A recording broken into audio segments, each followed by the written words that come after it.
우리에게 원죄가 있을까요? 이 영상은 편안히 눈을 감고 들어주시기 바랍니다. 그럼 시작합니다. 원죄란 창세기에 등장하는 아담이 선악을 분별하는 열매, 선악과를 먹으면서 발생했다는 죄를 말합니다. 단순히 먹지 말라는 열매를 먹었기에 죄라는 것이 아니라 하나님의 명령을 거역한 최초의 사건으로 인간은 아담의 원죄를 지닌 채 태어난다는 것입니다. 굳이 원죄설을 확립한 아우구스티누스까지 갈 필요는 없다고 봅니다. 답은 창세기 3장 안에 모두 들어있으니까요. 아담과 하와는 선악과를 먹고 하나님께 벌을 받았지만 아담이 죽은 나이를 생각해보면 거의 노아의 방주 즈음까지 산 것으로 보입니다. 정말 긴 세월을 살았지만 에덴 동산에서 쫓겨난 후 하나님께 용서를 구하거나 용서받았다는 내용은 없습니다. 우선 선악과를 먹고 받은 벌부터 살펴보겠습니다. 하와에게는 임신하는 고통을 크게 더해서 고통을 겪으며 자식을 낳게 하셨고 남편의 다스림을 받게 하셨다. 아담에게는 죽는 날까지 수고를 해야만 땅에서 나는 것을 먹을 것이나 땅은 가시덤불과 엉겅퀴를 내고 푸성귀를 먹게 된다 하셨다. 그 다음 문장에서는 너는 흙이니 흙으로 돌아갈 것이라고 하셨습니다. 아담, 하와로부터 원죄가 시작되었다면 그들이 받은 벌이 우리에게도 계속되어야 하겠죠. 우리도 같은 죄를 가지고 태어났다면 그 죄에 대한 벌도 우리에게 있어야 합니다. 과연 그럴까요? 하와부터 보겠습니다. 여기서 크게 더한 임신하는 고통이 지금 여성들이 느끼는 임신하는 고통일까요? 지금 고통을 뛰어넘는 엄청난 고통을 더했다고 보는 것이 맞아 보입니다. 설령 아니라 하더라도 별 고통 없이 출산하는 여성도 존재합니다. 이런 여성은 원죄가 없어서 벌을 받지 않는 것이란 말인가요? 벌로 남편의 지배를 받는 것이 우리에게까지 이어지는 것이라면 하나님을 믿는 여성은 군말 없이 남편의 지배를 받아야 합니다. 왜? 그게 벌이니까요. 지배하는 남자에게 뭐라 하지 말고 벌을 주신 하나님께 따져야 하는 상황이지요. 이런 소리하면 레디컬 페미니스트에게 맞을지도 모르겠습니다. 아담이 지은 죄로 인해 받은 벌은 어떨까요? 한마디로 종일 수고해도 얻을 소득이 없다는 뜻입니다. 그럼 수고 없이 많은 소득을 가져가는 이는 원죄로부터 해방되었다는 말인가요? 너는 흙이니 흙으로 돌아간다는 말은 무엇일까요? 이건 벌이라기보다 아담이라는 존재가 무엇인지를 알려주신 것으로 보는 것이 타당하다고 생각합니다. 만약 이것이 벌로 된 것이라면 아담은 원래 흙이지만 흙으로 돌아가지 않는 존재로 만들었다는 뜻이 됩니다. 이건 아담을 죽지 않는 존재로 만들었다는 뜻이죠. 그러나 분명 성경에서는 생명나무 열매를 따먹고 영생할까봐 에덴 동산에서 쫓아내고 그룹과 화원검을 두어 접근하지 못하게 했습니다. 이걸 종합해보면 하나님께서 내린 벌은 아담과 하와에게 해당한 벌입니다. 죄에 대한 벌의 효력이 오늘날에는 모두에게 나타나지 않으니 우리에게 대물림 될 죄와 벌이 없다고 보는 것이 타당합니다. 이렇게 생각할 수도 있습니다.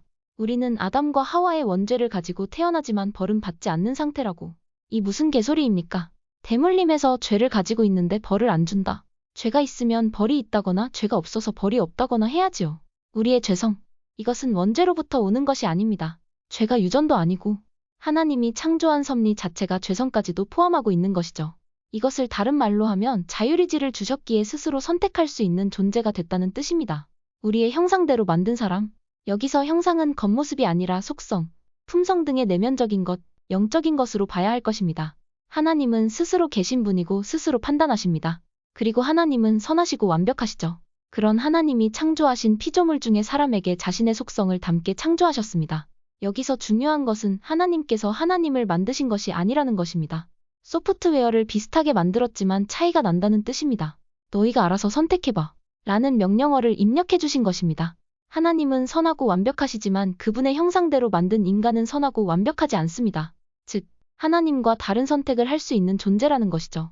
하나님과 같은 선택만을 한다면 선악과를 먹지 말라는 명령을 할 필요가 없습니다. 아담과 하와는 먹지 말라는 것을 먹는 자율적 선택을 했습니다. 그리고 그에 대한 벌을 받은 것이죠. 우리도 마찬가지입니다. 살면서 무수히 많은 선택의 기로에 서게 됩니다. 도이치모터스 주가 조작에 가담할 수도 있고 하지 않을 수 있습니다. 가담해놓고 안 했다고 우길 수도 있습니다. 아담, 하와는 명령을 어긴 죄를 짓고 하나님께 벌을 받았습니다. 그 벌은 그들이 죽을 때까지 행해집니다. 그리고 둘은 죽어서 흙이 되었습니다. 아담과 하와에게 구원이 있을까요?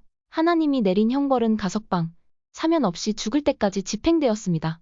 형벌의 기간은 아담과 하와의 삶의 기간이죠. 우리 사회의 언어로 표현하자면 아담과 하와의 죽음은 형기를 모두 마치고 출소한 상태란 뜻이 됩니다. 이들에게 하나님이 지옥이라는 가중처벌을 하실까요? 그렇다면 하나님은 정의롭지 못한 존재가 됩니다. 너는 살며 종일 수고해도 궁핍할 것이며 죽으면 지옥에서 영원히 고통스럽게 될 것이다. 이랬어야 합니다. 그러나 하나님은 지옥에 대해서 언급조차 안 하십니다. 벌을 주고 에덴 동산에서 쫓아내시면서 몸을 보호할 가죽옷을 손수지어 입히신 분이시죠. 구원에 관한 문제는 벌에 있지 않습니다. 벌은 받은 후의 삶의 태도와 관련이 있습니다. 성경에는 아담과 하와가 자신들의 잘못을 뉘우쳤다는 기록은 없습니다. 그러나 뉘우쳤을 것이라고 생각합니다. 하나님과 직접 소통하는 자들이 죄를 뉘우치지 못할 정도라면 직접 소통하지 않는 우리가 어떻게 죄를 뉘우치고 회개하는 것이 가능하겠습니까? 원죄란 없습니다. 그리고 없어야 합니다. 삶의 주도권을 나라는 존재에게 주셨을 뿐이고 나라는 존재는 그 선택에 책임을 지는 것입니다. 여기서 주도권이란 하나님의 뜻대로 살 수도 있고 그렇지 않을 수도 있다는 말이죠.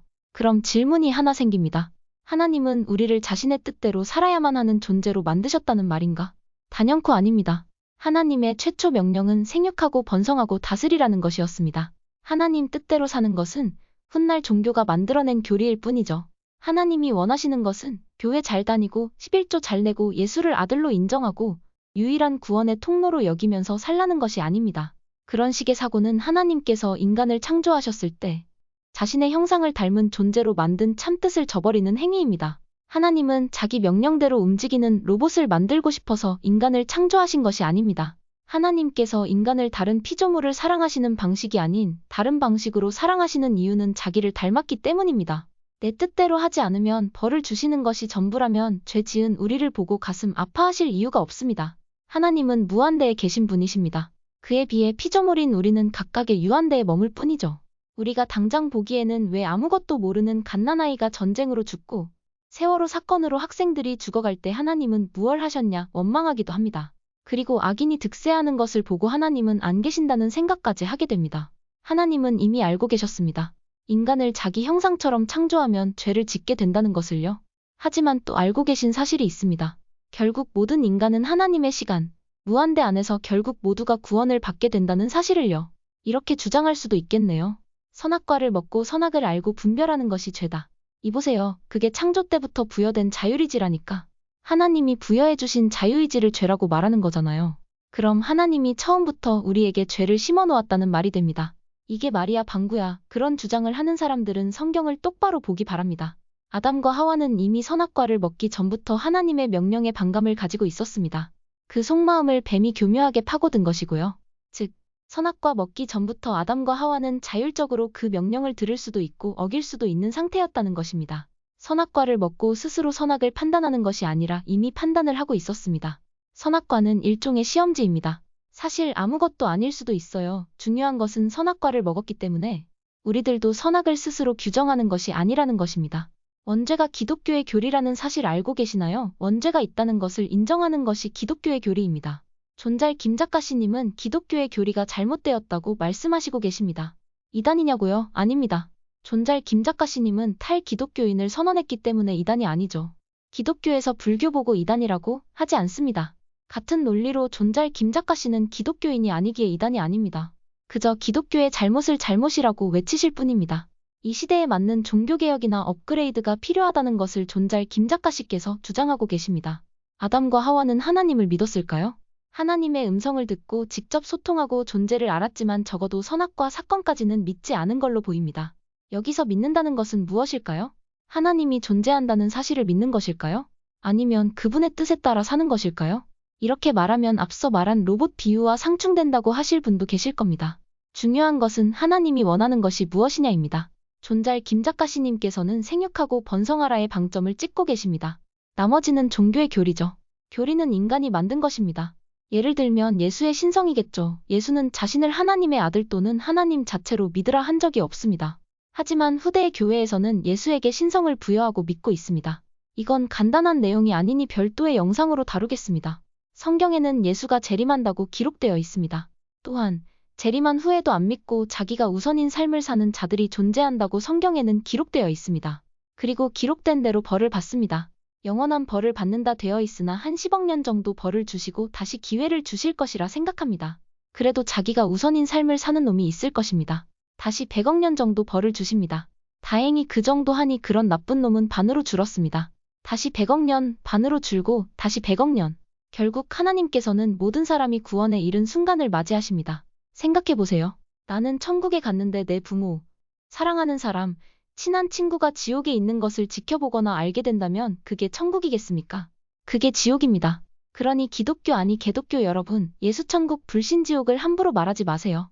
당신들은 불교신자 부모님, 무신론자 애인이 지옥에 가더라도 자신은 천국 가면 아무렇지 않을 멘탈을 보유한지 몰라도 그게 하나님의 정의는 아닙니다. 모든 사람이 구원에 이른 그때가 바로 하나님께서 천지창조를 뜻하신 대로 모두 창조하신 순간이 될 겁니다. 뭐라는 거야? 이미 천지창조는 6일 만에 끝내셨는데 밭에 씨를 뿌린 것이 6일일 뿐이죠. 창조 후 원하는 결과가 나오기까지, 그리고 그 결과가 나왔을 때 그게 끝인 것입니다. 당신은 씨만 뿌리면, 논에 물만 대면 모든 것이 끝이라 생각하나요? 정리하겠습니다. 원죄란 없습니다. 다만 우리는 언제든 죄를 짓는 선택을 할 수 있는 존재입니다. 그리고 하나님은 말씀하십니다. 너희는 죄를 지을 수밖에 없는 존재이지만 지은 죄가 있다면 뉘우치고 돌아서라. 이것이 바로 예수가 말한 때가 가까웠으니 회개하라입니다. 기독교 신자 여러분, 여러분은 죄를 뉘우치고 회개를 하셨습니까? 죄를 뉘우치는 것과 회개는 다릅니다. 뉘우치기는 잘하지만 회개는 안 하는 것 같습니다. 회개를 했다면 삶의 방식이 달라져야 합니다. 삶의 방식이 약자의 편에 서야 합니다. 그러고 있나요? 아니면 기도하면서 죄를 고백하고 주여주여를 부른 후 아멘 하나요? 그렇게 해서 얻은 마음의 평안은 사단이 주는 잠깐의 위로랍니다. 하나님은 그런 식으로 죄를 용서하시지 않아요. 솔직히 여러분들은 아담과 하와에게 먹지 말라 명령한 말씀보다 더 많은 하나님의 말씀을 어기고 있잖아요. 그래놓고 그리 쉽게 죄를 용서받았다라고 말하는 건 정말 양심이 없습니다. 하나님은 분명 죄를 용서하십니다. 그러나 그 용서 전에 회개라는 죄의 사슬을 끊고 돌아서는 결단이 우선해야 합니다. 여러분은 죄에서 돌아섰나요? 아니면 매주 교회에 가서 회개하는 척하는 다람쥐 쳇바퀴에 올라서 있나요?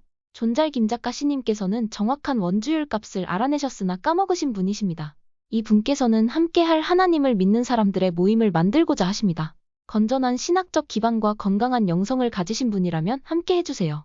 다음에는 회개에 관한 영상을 올리겠습니다.